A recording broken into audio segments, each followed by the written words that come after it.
presented by Tej Music. Ashoka digital recording studio Kalasan बाजार खैना हो सब सुन रहल छी तेज म्यूजिक की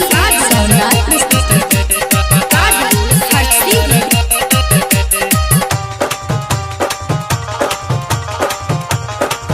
परिवार हो कैसे चलाई घरे हो खेला रोजे लड़ाई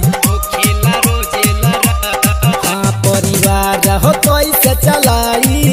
घरे हो खेला रोजे लड़ाई करी के बिया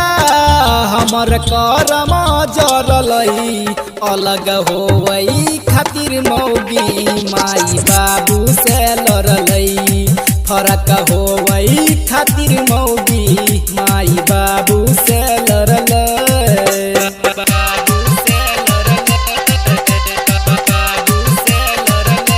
डीजे कादर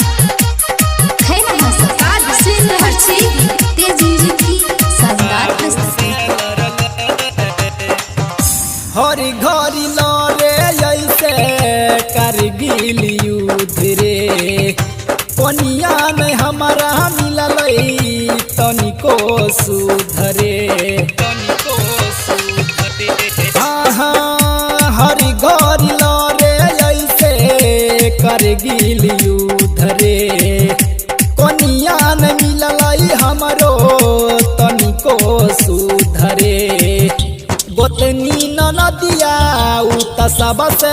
भीरलई अलग होवई खातिर मौगी माई बाबू से लड़लई फरक होवई खातिर मौगी माई बाबू से लड़लई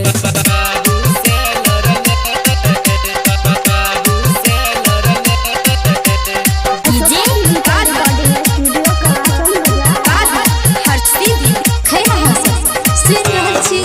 तेज म्यूजिक की शानदार प्रस्तुति जिंदगी हमारा भेले पूरा बेकार रे सोची सोची बतिया हमारा लागल बुखार रे हाँ हाँ जिंदगी हमारा भेले पूरा बेकार रे सोची सोची बतिया हमारा लागल बुखार रे बादल प्रेमी अगवा कैसे करल अलग होवई खातिर मौगी माई बाबू से लड़ल फरक होवई खातिर मौगी